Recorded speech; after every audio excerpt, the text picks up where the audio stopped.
It's red bar. Okay, we can probably put the headphones on. Okay, waiting for it to finalize. Can you hear me okay still? Sure can. Okay. I have to kill the volume, otherwise I hear it playing back. So let me give it just a second. And I will kill it in my ear, which will be annoying. Okay, there we go. All right, my friend, if you're ready, we shall jump in. Welcome to Just Curious Media. This is Let's Talk Movies, and I'm Jason Connell. On the show today, I'm joined by special guest, Bryan Beasley. Oh, special guest. I love it. Good to see you, Jason. You too, Bryan. We are back, my friend, doing another Movie Connections episode, and I'm super excited you join me on this journey. I'm super excited to be here. We had lunch in LA not a few weeks ago. We did. We hadn't seen each other for a few years. You instantly were like, do you know the connection between Jackie Brown and Out of Sight? And I was like, Michael Keaton. You're like, you're doing this pod with me. And I'm all in. You passed the test. And I got super excited because I had rewatched Jackie Brown pretty recently, right, during the lockdown. But I hadn't seen Out of Sight in a while, and right. I love that movie. Just total. You can just see why everyone's going to be a movie star. Yep. George Clooney and J-Lo. I mean, the chemistry between the two of them is extraordinarily palpable, and yes. I'm just excited to talk about Michael Keaton. Yeah, that's Batman. As am I. Well, you jumped the gun, and I like it. So we are definitely talking about Jackie Brown, 1997, and Out of Sight, 1998. And this is Movie Connections. We kind of, on Let's Talk Movies, I like to do like things in like threes, not even pairs, threes. So last time I had you on, we did Risky Business, of course, remember? Yep. And what was the other movie?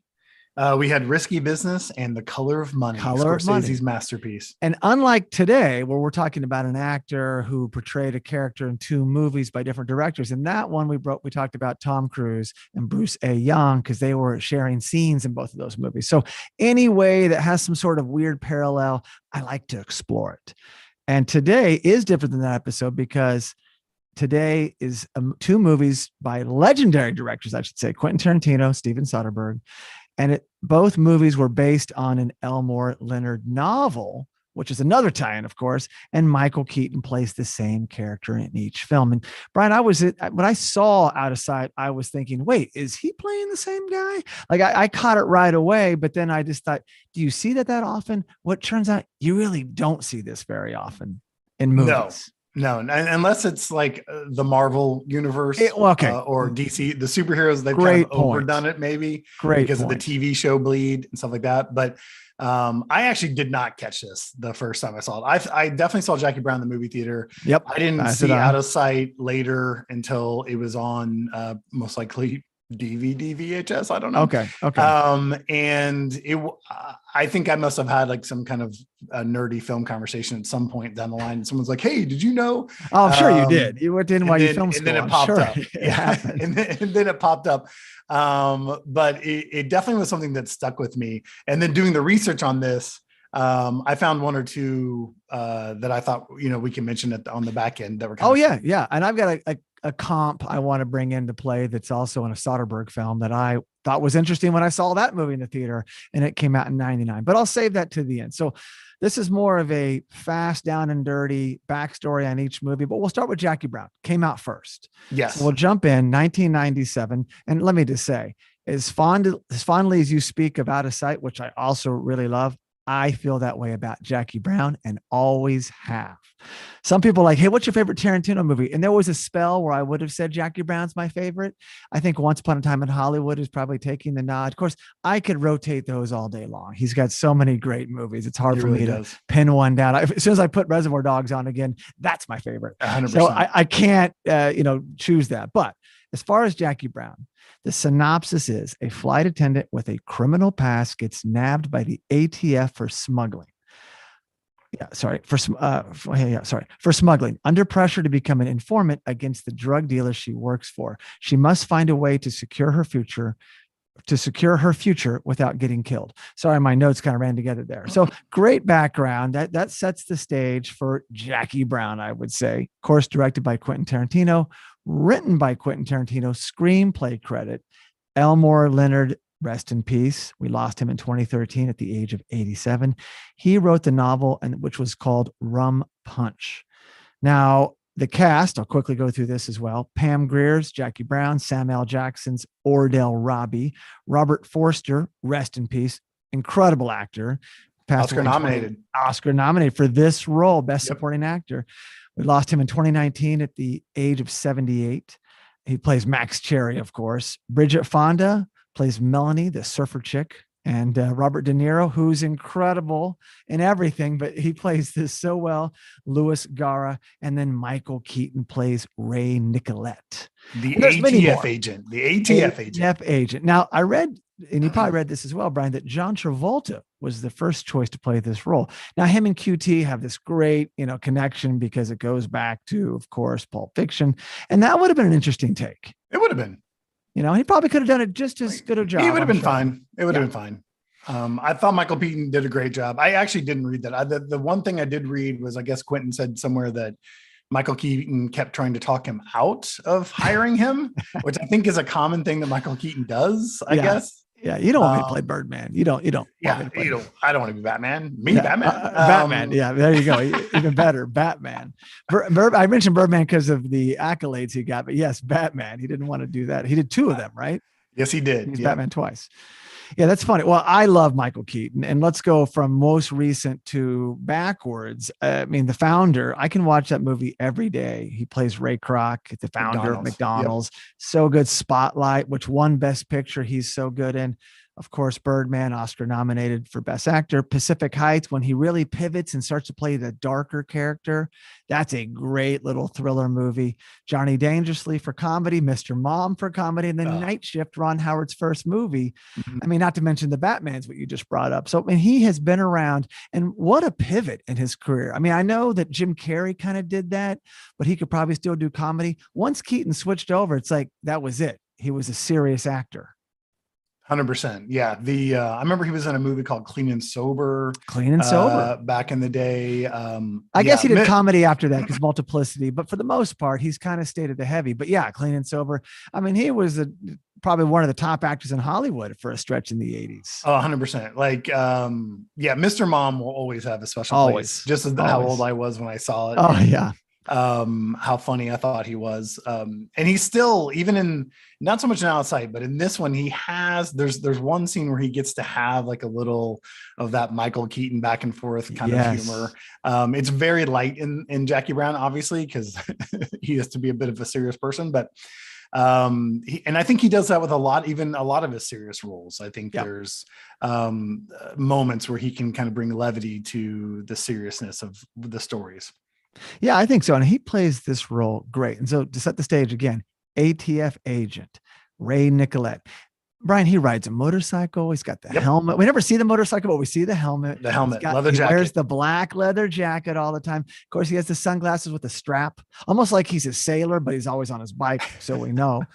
And then I love him and his partner, played by Michael Bowen, who plays Mark Dargis, who you also recognize from, he's LAPD. So it's good cop, bad cop, or good 100%. Cop, or bad cop, good ATF agent, whatever it is. They do a very good job. Now, you may recognize Michael Bowen from Kill Bill Volume 1. He played Buck. That's right. He's the nurse. Role. The nurse. Yeah, gosh, the rapist nurse. The total rapist.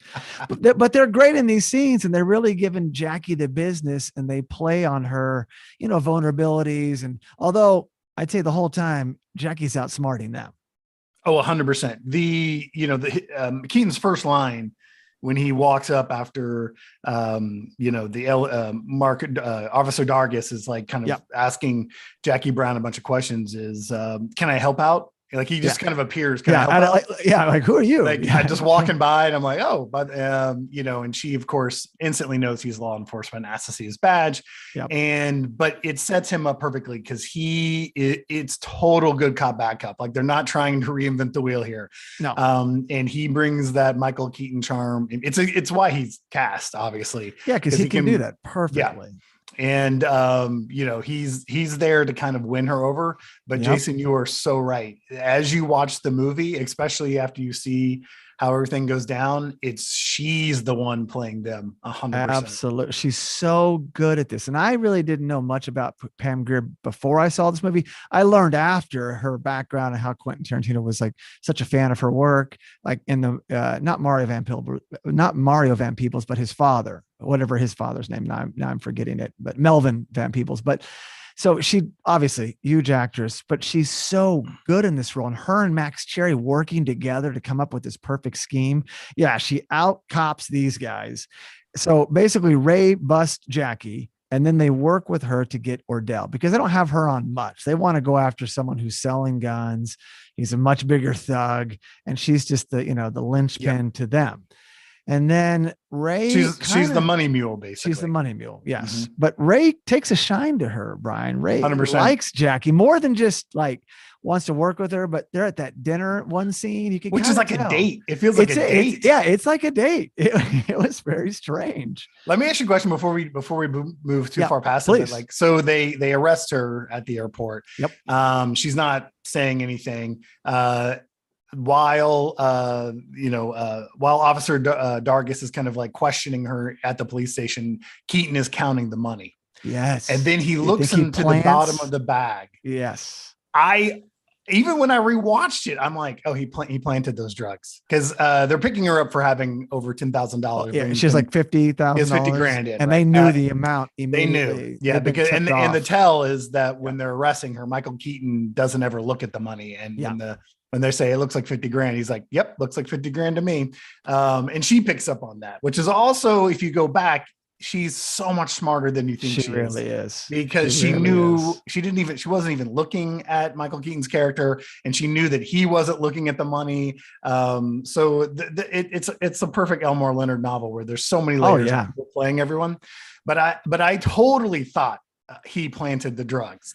What did you think? I thought initially he did. And then after rewatches, it's like, yeah, but she, well, no, they later tell that, and they tell you that it was planted in there by someone else, and it was just there. But the way they shot it definitely makes you think, because he's looking in the bag and then pulls it out like classic.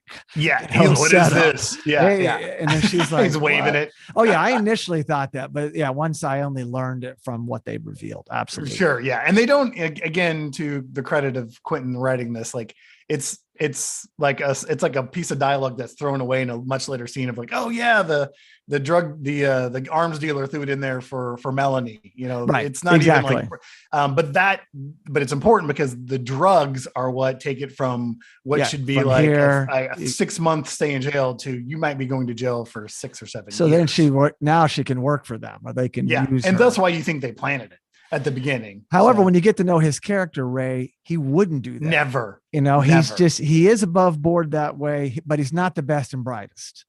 I'll say that, which doesn't say a lot about ATF agents. I'm sure they didn't appreciate this role. It's like, he's getting outwitted by her constantly, and she's so good at it. But it is what it is. There's an aspect, and I wrote this down, that like the bravado of the cops is their downfall. Yep. When she pitches Ordell, the Samuel Jackson character, of how she can work with him and secretly bring in all of his money, and it's only going to cost him 10 grand and he'll get his $500,000. She goes back to the police, right? And she's like, I'm willing to work with them. I know Ordell, that they're out of their minds excited. Of course, that's a scene that we get to see Keaton, like you said, walking down the hall, and he's got his motorcycle jacket. Oh yeah. He's doing the Michael Keaton walk where his head's moving all over the place, and he's like taking everything in. The third thing, it's the helmet, the jacket, and the third thing between both these movies is the gum. He's always got gum in his mouth. That is a character unto itself. The gum is chewing the gum. Well, and you bring up a good point about her, and she says something to them about Ordell. She says, he wants to believe me. Like and I feel the same about these guys, because everybody wants her to believe her because she can help all of them. Meanwhile, she's helping herself. She's playing them. There's a great little moment between the two scenes. The first one is she asks to smoke, and they're in the Yes. and Yep. he goes, no. No. And then when she comes back and asks to help them, she goes, can I smoke? And she goes, of course. Yeah. And come it's just on. like, she knows she's got him. She That's knows it. that she's got him on the hook. And it's great. That's exactly true. Yeah. He was like, okay, no problem this time. Well, so again, we don't need to break down the movie per se. It's like Keaton's role, and he's in this movie, we should point out, a lot more Yep. than he's in Out of Sight. Out of Sight, Yeah. it's He's a real more character of a in this. cameo. Yep. He is a real character. In fact, I like him coming back throughout the movie. It gives it that kind of that beautiful pace and structure, because you're checking up, you're checking in with Ordell, you're seeing what he's got going on, him and Lewis and Melanie. Then you catch up with Max Cherry, who is an incredible character in this movie. In fact, I would have loved to see, if this is a different time, there probably would have been a Max Cherry spinoff, because it's such a good character, or a prequel. And that's still on the table, folks. So, it's such a cool thing to see his life and his office and just the whole thing, how he works. And then of course, Jackie Brown is phenomenal. And then, so it's great. Now, I also love that Ray, Brian, has a pager, and he uses it, which really sets the stage for the times. I mean, did you ever have a pager, Brian? I did briefly. When I first moved out here, I was a runner for Universal Studios. And so pre-cell phones, they had to page us to come pick up videotape, pick up dailies. Yeah. I also, and I wasn't early to the pager thing, but we were early to the cell phone thing, because they bought us cell phones as soon as they came. Well, the Nokia, like the one that became like what everyone had. In the 90s. That'd be late 90s. I think I got my first cell phone 98, 99. But I love this one time in the movie, we get a tight shot of the pager. Well, it's actually Jackie Brown's pager, because she's got one too. And it's July 2nd, 3:21 p.m. Please call, which is PLS, call, all caps, Ray Nicolette shortened. It's just NICOLET at 310-915-9302. They didn't do 555 on there, Brian. They actually Did you call it? Have you called it yet? No, but let's call it now live. I'd love to. Is this Ray? Ray. It's like, people keep calling me, asking if Ray's here. I couldn't believe I saw it on screen. I freaked out. But that's hilarious. So funny. Well, Ray is inevitably tricked by Jackie, and near the end. So at the end, her plan comes to fruition. It's a perfect plan. Of course, it's a great novel. I haven't read it, but I know his work from the movies. And of course, it's, they set it up and they knock it down, and everything kind of goes their way. And Ray winds up blowing away Ordell in Max Cherry's office. He's used to the point that he's the murder weapon, because they got to kill him, because Ordell knows too much. And now her story is like, open and shut, and everything checked out. They found Melanie with some of the bills. Now, she didn't know Melanie was going to get killed. She just kind of took these marked bills and put them in, their hands. And of course, everyone gets killed. I mean, Lewis dies, Melanie dies, they have the money. And then of course, Ordell takes the money, and he's got the money on him. Now, I'm not sure why he brought all 40 grand to Max Cherry's office, because it was on him, but whatever, he had it on him. Sure. Didn't want to leave it at the house, I guess. But it all works out. I mean, it's perfect. Now, shifting away from Keaton for a second and talking about the movie, I really wanted to see Max just give up the life and just go with Jackie and and you know what? He could have, because we still don't know. It's left to, our own, I guess, imagination. Would you say? Yeah. There's an aspect of they're set in their ways. This is a story about older characters. I mean, they're not that old. I think she's supposed to be in her late 40s and he's in his mid 50s, but she's trying to get out of her life. He's not trying to get, he talked about it like, when he did his hair, right? Like he talked about like, he's willing to take chances, but it was a small chance to make him feel better about himself. Yeah. He knows that he also works, he works with these petty criminals constantly. Like, while he 15,000 bonds. While he definitely has feelings for her, I think he can kind of see that we're going to go somewhere and blow through this money pretty quickly, and then I don't have my business anymore. Like, there's a practical element to him. I mean, she's always lived in this world of crime, even though I wouldn't say she's really a criminal. They talk a little bit about her past, about her ex-husband and him forcing her to do things. So, she's using the money to get out. He doesn't need to get out of anything. Yeah. He deserves a partner, though, as does she. So if it's not together, they definitely had chemistry. The moment she walks out of the jail and the look, and you pointed it out right there. It is a movie about middle-aged people. And that was part of the beauty of this movie. Yeah. Like, hey, look at these guys. You might call them over the hill in some regards, but at the same time, fascinating characters, just incredible characters. I'm so glad that Quentin Tarantino did this movie. And, just quickly on the age thing, I noticed a flaw in this movie. Maybe you did as well, but Max Cherry mentions he's 53 years old, which is funny. And to me, that's like, I'm not too far from that now, but I look at Max Cherry, I think he's so much older than me though, but whatever. Hey, no, I'm not disrespecting. Jason, I looked up how old Pam Grier was when she made this movie and she was 48. She's my age. Yeah, it's like, I'm like, this movie's about me. How did this happen? Real quick before we move on to Out of Sight, I do want to mention, I can't believe we skipped over. I think the best scene, Michael Keaton's best scene is before the switch or the heist, if you want to call it, goes down. He has to count the money and mark it. Oh God, so good. They are he's set the stage, and they're Jackie Brown and Nicolette are in a car, and it's right before she's about to go, do the big heist. And she asks him, she goes, "Have you ever thought about taking, dipping in here?"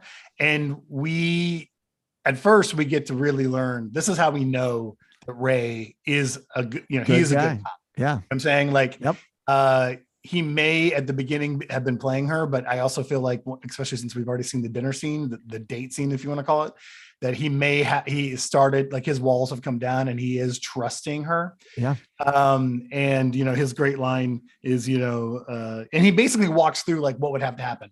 I'd take 100, I'd have to give you 100, or maybe we could take more. Nobody knows how much money's in here. But he goes, but it's not a point of view shared by the ATF, which is basically back to the book. Yep. And I was like, why did she ask, I'm like, why did she ask him that? And I feel, because what if he'd said yes? That would have thrown a massive wrench into the whole. Yeah, let's do it. Let's do this. You know what I'm saying? Like, yeah. And so she obviously knew. She knows he's a Boy Scout. He's not going to, right? Nope. But it's a brilliant misdirect. Oh yeah. I'm going to ask this because he's already looking at her, wondering at one point in time. So she just throws it out there, like, what if? So I'm not thinking that either. It is a great misdirect, and they bonded even more in that. They did. They have like a little moment. But here's something, and maybe we could use this as a transition to get that. Okay. Well, no, I have to finish something. But go ahead. Save your transition. Yeah. Well, I said a flaw, and I didn't mean to neglect this. The ID that Max Cherry shows Jackie Brown when she asked for his ID says he was born in 1948. Now, there's a reference in the movie about it being 1995, which would have made Max Cherry 47, not 53. Wow. So small thing. Maybe he's lying about his age. Maybe he's going the wrong way. But why would he add 6 years? Anyway, so that's a small thing. And quickly, I have two little tie-ins, personal tie-ins with actors in this movie. It's just, I got to bring it up. Tom who played Winston. What was his name? Tony. Tony Lister Jr. He died, unfortunately, rest in peace. He died in 2020 at the young age of 62. One day I was in Beverly Hills walking across the street, and there he was, Mr. Lister, in his SUV, and I kind of nodded. So, and I always remember him from Friday, totally. That was a much bigger role for me. The president from Fifth Element. Was like, he's a total that guy. He is. It's like, there he is. So there's that moment. Now, a bigger connection. I got to meet Amy Graham, and that's Heather Graham's sister. And when I met Heather Graham, Amy was with her. I was in New York. I didn't know that. I ran into Heather. I was like, "You're Heather Graham," and we had this like 15-minute conversation. And she's like, "Hey, come over to the table and meet my brother and my sister." And I'm like having an out-of-body experience. She was asking me about I just finished Strictly Background. I was at the festival circuit, and I'm talking to her about like Boogie Nights. And she's like, no, I want to hear about your documentary about movie extras. I'm thinking, what? And so I had a date coming, and she was about to show up, and Heather and Amy watched on my iPhone the trailer for Strictly Background in this restaurant. I'll never forget it. That's awesome. They were so gracious and sweet. Well, Amy plays Amy in the movie, different spelling with a Y. Her name is Imee, Aimee, but she plays the Billingsley was it Billingsley sales girl who despised the suit. So I did not know that they were related. They are related. And I have a did connection. she do anything else?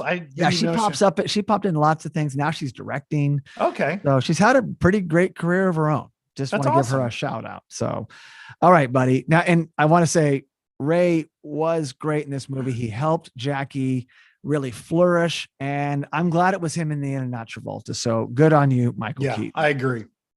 Should we talk about how? Oh, yeah. Should we talk about how this happened? How these directors chose, like? Yeah, I saved that for the end because we're going to talk about Out of Sight. So here's something that like in Out of Sight, he's more of a cameo. He's in one scene basically. But he's talked about prior to that scene, which is very important, kind of laying more of his character. But going back to the scene of them in the car where Jackie asks him if he wants to take the money and run with her. And he says no.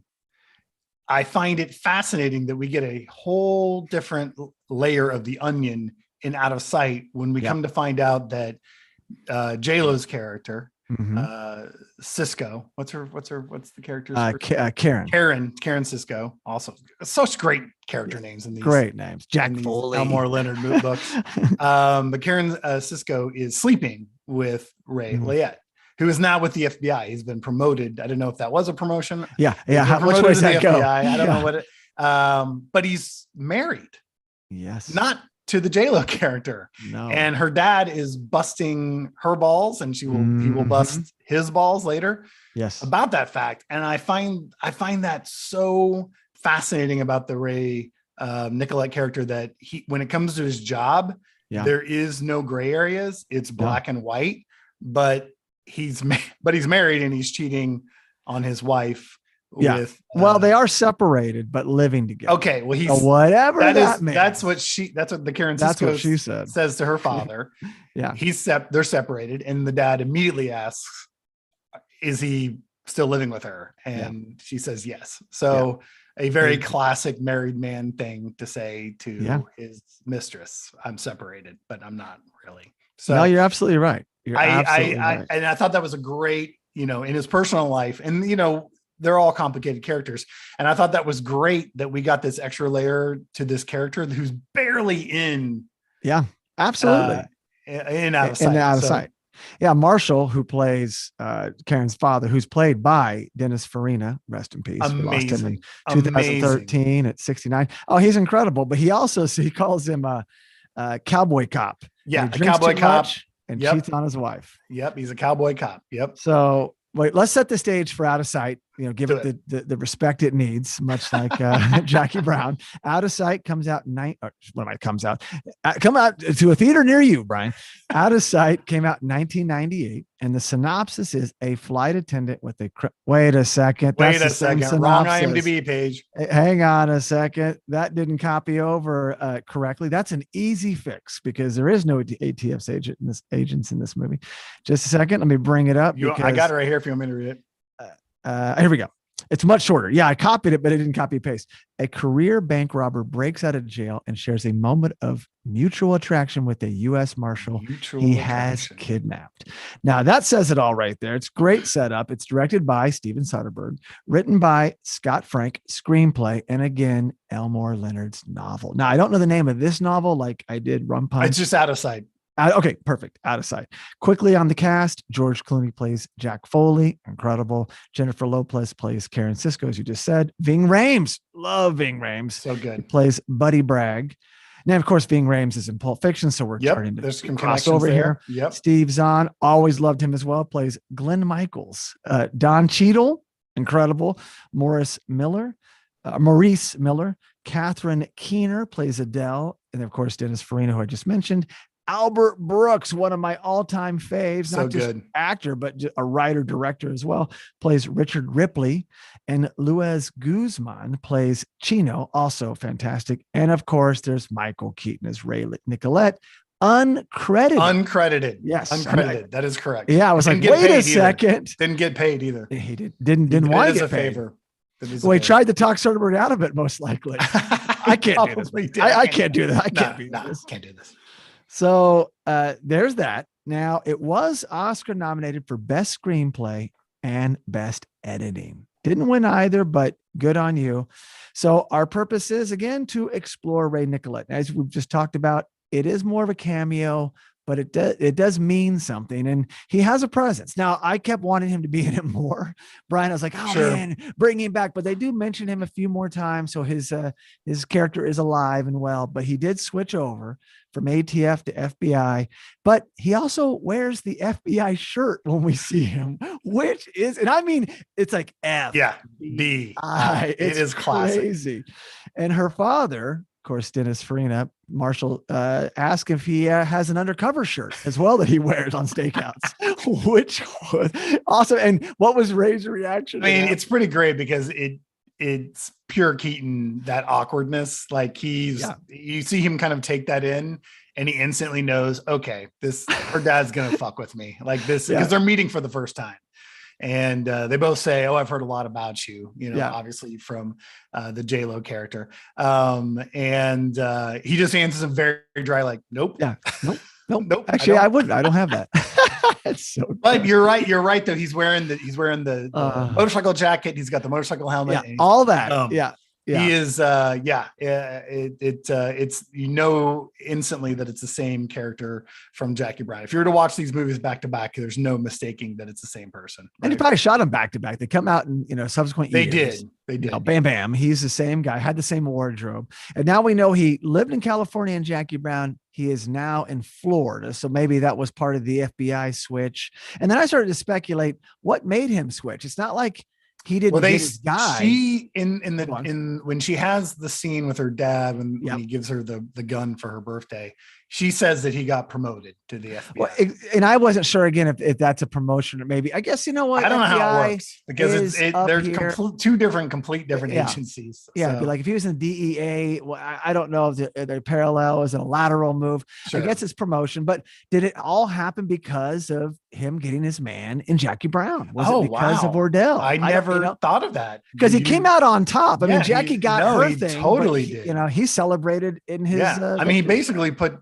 a stop to a whole like organized crime, like gun running crime. So exactly. I didn't think about that, Jason. You're totally right. That would have been a feather in his cap for sure. Yeah. Maybe he always had his eyes on moving agencies. But for the story, he's FBI so that they can basically put him trying to track down the George Clooney character. Exactly. And all the characters that escaped. He's just on the task force. Right. Yeah.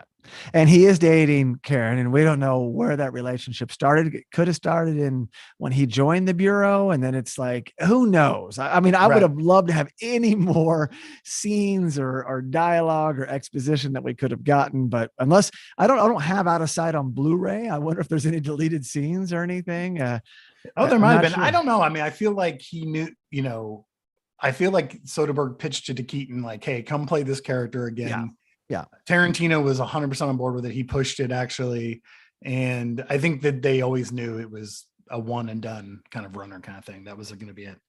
Yeah, that's probably true. And I know I mentioned Samuel L. Jackson played Ordell. He does have a cameo in this movie, which we could quickly talk about. Also uncredited and unpaid. But amazing. Oh, I didn't know it was unpaid. They both were unpaid. If you've seen the movie, it's at the very end, and J-Lo sets it up. So she's hauling off her man to jail, and then here comes, what was his name? Hijira Henry. Flight. And he knows how to escape prisons is his specialty, That's much right. like bank robbing is Jack Foley's. And they have a long ride to prison, and he's there for a reason. So he's going to get the lowdown, which means, is she really going to be with a fugitive in the future? Is that where we're going with this? Well, so I'm glad you bring this up because the whole crux of this movie is you have a law enforcement agent falling in love with an on the run bank robber. Right. Yep. And this movie does not work if you don't have a George Clooney and a Jennifer Lopez and that the chemistry is popping off the screen. Absolutely. So and matter of fact, the premise is brought under pressure by all the other characters. Ving Rhames is constantly like, what are you doing? Her father is constantly what are you doing? The best scene in the movie is when they meet up at the hotel and they finally hook up. It's so good. It's probably the reason why it got nominated for best editing, because it's the love scene that's spliced into the scene of them discussing how this will work and the whole timeout thing that they they come up with together. But it's such a great scene. Chemistry is like, it's so good. It's what makes this movie so and they good. hinted at that earlier with the dream sequence that was foiled, because you're like, this, I see it. And then she dreamt it up. Her walking in on him in a bath.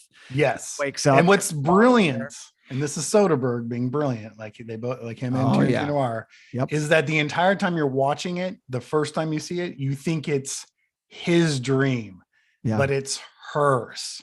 It's hers. And that's, it's easy to think that a cop's going to fall in love with J-Lo. I mean, a criminal is going to fall in love with J-Lo. That's an easy buy. It's hard to see someone like the J-Lo character, the Karen Sisco, who is very independent, can hold her own. She's constantly hitting her head against the glass ceiling at the FBI. So how do you make this very strong female character fall in love with a criminal? Well, you cast George Clooney at the height of his charm. Yeah. But to go back to our one and only scene with Ray Nicolette. Why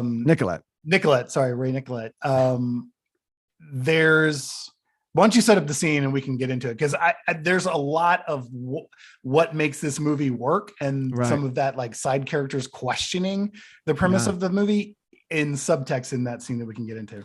Yeah, and it's true. It's a good point. And well, quickly on the whole point of her, I want to make a point about Karen, because it's easy to say, well, she must be a bad cop.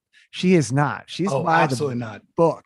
She's there to bust Clooney in the beginning. She doesn't even know who he is. They're breaking out of prison, and essentially she does have a gun on him. And her father has his own, he's kind of in, what does he do exactly? He's more of a, I think she said that he wants to hire her as one of his investigators. Investigators. So she's grown up around this. Yes. And she's like by the book. So this also caught her out of nowhere. I mean, she's dating an FBI agent, right? True. Who used to be an ATF, who's a good guy as well. He's married. Well, there's that. He's not essentially available. Right. I totally agree.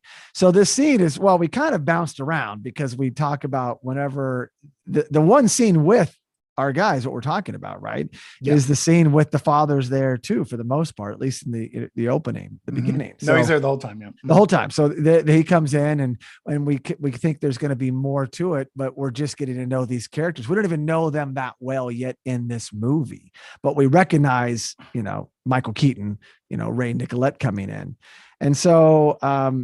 I mean, I don't know if you have something else to. After the joke, after they break the ice, you have an undercover T-shirt as well, which is brilliant. Yep. Michael Keaton sits down, and it's the three of them at the breakfast table there, overlooking the ocean. Beautiful, Miami. It's a small house, but it's a very nice little small house on the water and a pool. The phone rings. Yep. And it's our man, Jack Foley, George Clooney, reaching out. And her face immediately, the dad picks it up, hands the phone to her, and he goes, "Do you know who this is?" And she looks immediately at Michael Keaton, as in like, the guy who's hunting you is sitting 3 feet from me, and I'm dating him. And she's already had the dream, so we know that she's attracted to him. She instantly is like, excuses herself and walks out. Hang on one second. Her allegiance shifted in that moment. Immediately. Yeah. She had her initial reaction is to tell him, and then she doesn't, and she leaves. And then it sets up, I didn't notice this when I watched the movie a million times, but it wasn't until we, had to do this deep dive that I really watched that scene between the two Dennis Franna and Michael Keaton, because so she gets up and excuses herself. She goes out into the backyard to finish that conversation with George Clooney, and the dad starts reading a headline from a newspaper that says something to the effect of, I was sleeping with a murderer. Okay. And then it cuts to Karen. Yeah. And then we start to see the George Clooney character starts to charm the J-Lo character. And J-Lo is still being like, she tells him, she's like, I'm here with the guy who is hunting you and I could turn you in. And he basically says, you're not going to do that. And when she says, why? He goes, because you're having too much fun. Mm-hmm. And so he knows that he's made an impression. She knows that he has felt that connection. We cut back to the father and Ray, and they start having this conversation about basically women having sex with criminals, and the whole thing of basically, why are these women attracted to these dangerous men? Okay. And so, basically the dad finishes reading the article and Ray Nicolette's like, yeah, I totally just busted this guy. And the reason we found him is because we went to his ex-girlfriend's house and he had stopped by there to have sex with her. And that's how we caught him. And the dad's like, this is what you have to do, to hook up nowadays. And Ray, Ray's like, I guess so. Yep. It's insanely good subtext to the phone call that's happening by the pool. It says it's exactly what's happening. Yeah. And it's playing into the fact that just human nature, that sometimes we men and women are attracted to dangerous people, and we do silly things when we're attracted to dangerous people and make maybe bad decisions. Absolutely. And I was like, who the hell knew that there was so much subtext in this little scene? No, you're absolutely right. And I would also say that Ray's probably not that fun. He's a good guy, but he's not Clooney. He's not pushing. No, he's married to his job. He's not married to his wife. And then he's not even married to his wife. Exactly. He should wear a fun shirt instead of FBI. There you go. All the help he can get in the fun department. Even that date with Jackie Brown was more business and awkward. And I could see that. And she's looking for something else. And, that scene in the trunk, which we cannot not talk about, was just so beautiful. And those two are in the trunk. And then how the whole scene played out. Remember? Right. It's the genesis of the whole movie. The lighting, the relationship. You can tell they have no business being together, but they liked each other in that moment. And it carries through the whole movie. So I agree. I love that scene. Absolutely. I wasn't sure. Yeah, that's exactly right. Those two talking about exactly what's happening in real time. And she's chosen her side. I mean, she's not telling Michael Keaton. She comes back in. Yeah, she comes back in. She's hung up the phone and we're off to the races. She's going to chase him and he's gonna hunt for her. And when they come back in, and this is why I think the subtext gets pushed away, is because then there's a button on this scene when she comes back in that the dad then flips it and is like, it's almost like someone cheating on their wife and not telling their wife because it's going to hurt their feelings. And he's turned this entire thing of chasing dangerous men back to the Ray Nicolette character and throwing it on him. And of course, the J-Lo character, she's like, Dad, she turns into a teenager again of like, stop messing with my prom date. Exactly. But he's a dad, and I get it. 100% he's a dad. That same Little does he know what his daughter's about to get into. What's interesting in her defense, and much like Jackie Brown, she has this interest in him, but in the end, she's still the hero. Oh no, she's chasing him. She's also, every time she sees him, shooting at him. Yeah, shooting at him and eventually hitting him. And almost using him to lead her to, the bigger score, all the guys. Yep. And she winds up getting them succeeding. However, it was interesting that we don't see Keaton at the end. I would have loved to seen him come in the house at the end with all the other cops, but it would have been nice. They kind of quit using him because the other guy, her boss was phenomenal in his role. I don't have his name written down. His voice is so good. Yeah. And he tried to one up her, like, you stay here in the lobby. And then she sees Jack Foley. You can constantly feel how annoyed he is with her. And vice versa. But I would have liked to seen Keaton, even at the end, just like, oh my God, because it would have been good. I totally agree. It would have been nice to see him. It may have bumped up against the Samuel L. Jackson cameo that's immediately coming after this, but it could have been nice to see him show up and him get a whiff that something's up between the two of them. Right. Yeah. Like, what's going on here? Yeah. Because he is a good cop. He is a good cop. He could pop up in another movie, man. Maybe he's divorced now and he's still got the bike. Who knows? Maybe he's remarried.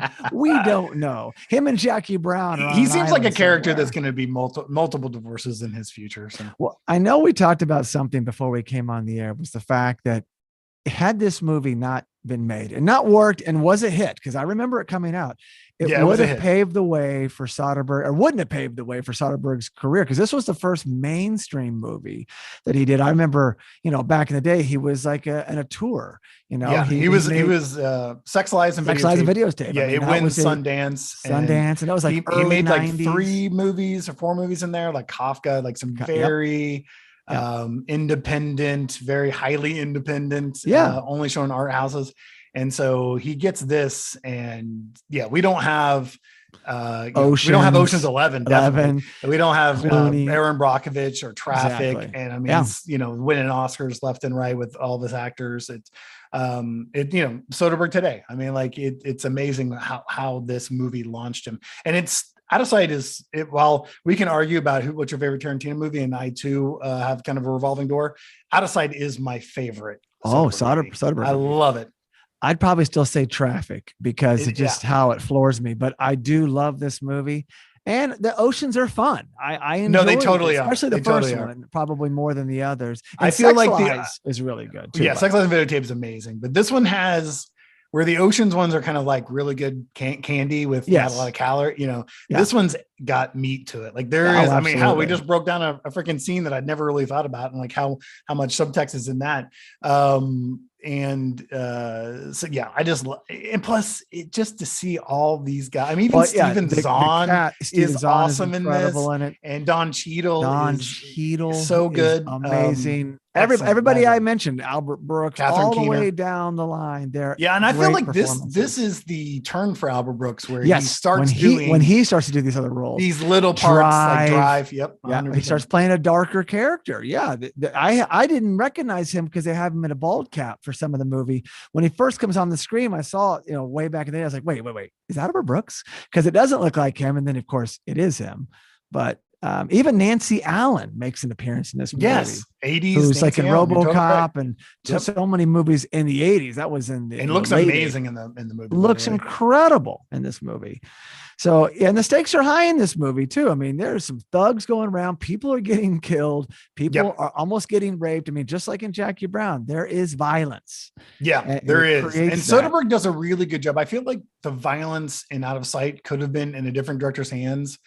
It could have changed the movie. I mean, there's literally a scene where Steven Zahn is forced to go and murder a transvestite, and the way that it is shot, it's still shot like something horrifically bad is happening here. Right. But you don't come away from that first half of the movie going like, God, I haven't been turned off by this. Like, no, it's all about like just how despicable these characters. I mean, when oh my God, I'm blanking on the Isaiah Washington's character. How about Isaiah Washington? Oh my gosh, a little known Isaiah Washington at the time. I mean, when he finally meets Karen Cisco, he's legitimately like, I'm going to rape you right now. I mean, like they're like in a very casual conversation. Yep. And she's like, no, you want to tussle? We tussled. The also showing just how tough and fearless the Karen Cisco character is. Yeah, absolutely. Because he's like the devil. And Steve Zahn, just seeing his reaction, how visceral it was, how hard it was for him to go through that. You got enough of it. Like I felt sick just seeing how sick and upset he was by being around those guys. Because I think that scene's less than 30 seconds long, and it's exactly all you need to see.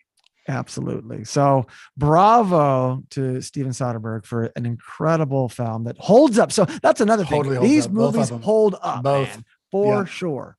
Absolutely. Yep. And this was a good excuse to talk about them because you don't see these parallels very often. So are these cross throughs. And so on that point, and you already mentioned he worked for free, I read that the idea to have Michael Keaton reprise his character of Ray Nicolette occurred after Tarantino invited Soderbergh into the editing suite of Jackie Brown to view all of Keaton's footage. Now, who knows what happened in that conversation? Like, see how good he is? You got to use him. I could see Tarantino pitching it to Soderbergh.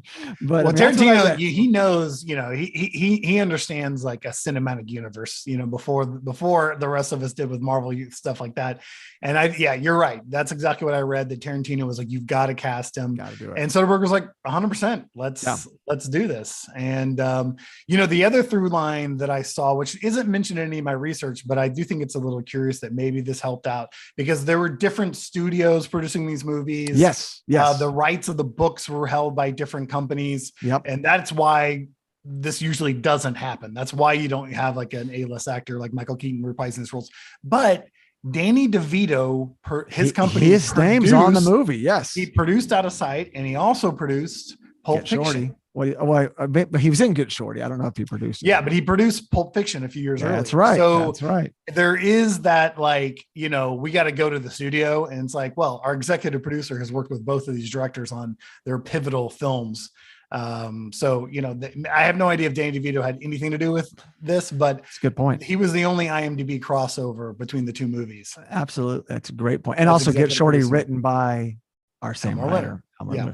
Now I read that Miramax Films owned the rights to Ray Nicolette's character, and due to the fact that Jackie Brown went into production first, and Tarantino felt it was imperative that Miramax not charge Universal for using the character. And we all know that Miramax is the house that Tarantino built. So if he wanted something done, at least by this point in time, he'd already come out with Reservoir Dogs. He had Pulp Fiction. He had cachet at that point in time. So maybe all that at play. And it's like, hey, let's just do that. It's a cool thing. And then these two directors, what a cool link bridge. It really is. It really is a cool link.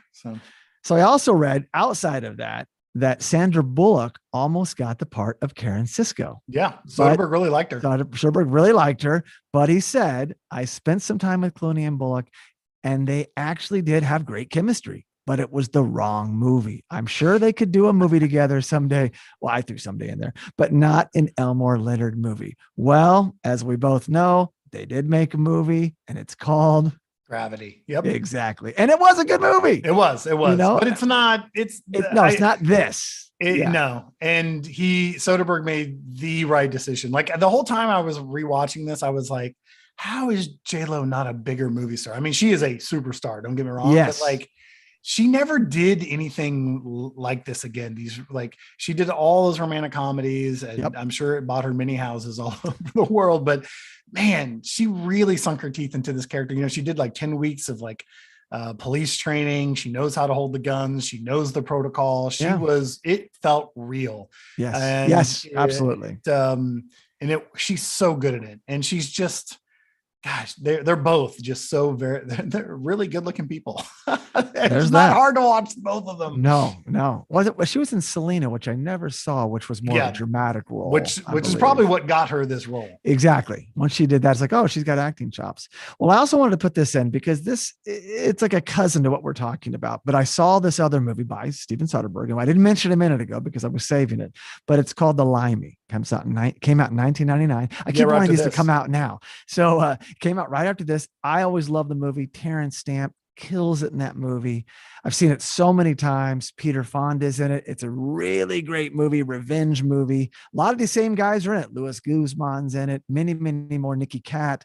But anyway, in The Limey, there's this old footage playing. Terrence Stamp is watching this old footage, or there's like a flashback, and it's footage from Poor Cow, 1967 movie, Ken Loach's directorial debut.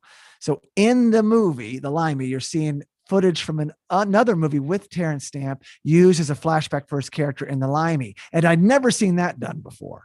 I thought, cool. Wow. And that footage, he had his baby daughter and his wife, because I think it was like personal footage. So used 2 times. Wow. And I thought, man, leave it to Soderbergh to come up with that little angle and bring that in the movie. Because I was in the theater going, where is this footage from? Because that's obviously Stamp years prior. Yeah. So to find out it was that's from really cool. I mean, both these guys, they're cinephiles to the end. Oh my gosh. Yes. So they know exactly what they're doing at all times. So yes. Any other things you want to leave us with? That was such a fun exploration. No, I really enjoyed it. Michael Keaton crushed it. Yes. Going back to the 2 studios, I'm sure, we were like, I wish we could have more scenes of him.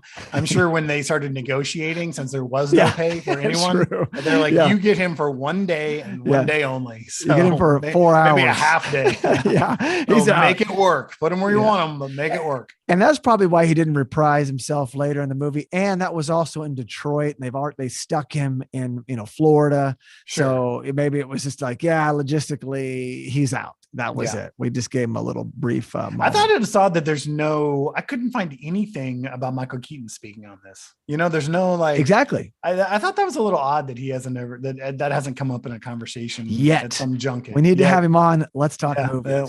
Seriously, and get the real. It's probably like what was the big deal? I just played the same character twice. No big deal. I'll never do it again. I'll never do it again. Yes. Hey, would you play this again? Yeah. So without further ado, let me do that again. I'll give it a proper intro. So without further ado, please enjoy Jackie Brown and Out of Sight. So thank you so much for listening. And please be sure to subscribe to the Let's Talk Movies podcast, as well as the Let's Talk Movies YouTube live channel. You can also really help us by giving the show a 5-star rating on Apple Podcast. And for all you listeners that enjoy sharing your thoughts, you can leave us a review on Apple Podcast, send us a direct message, or post a comment on any Let's Talk Movies social media platform. We also highly recommend checking out our other podcasts and visiting justcuriousmedia.com. Great job, buddy. Hey, do you want to do?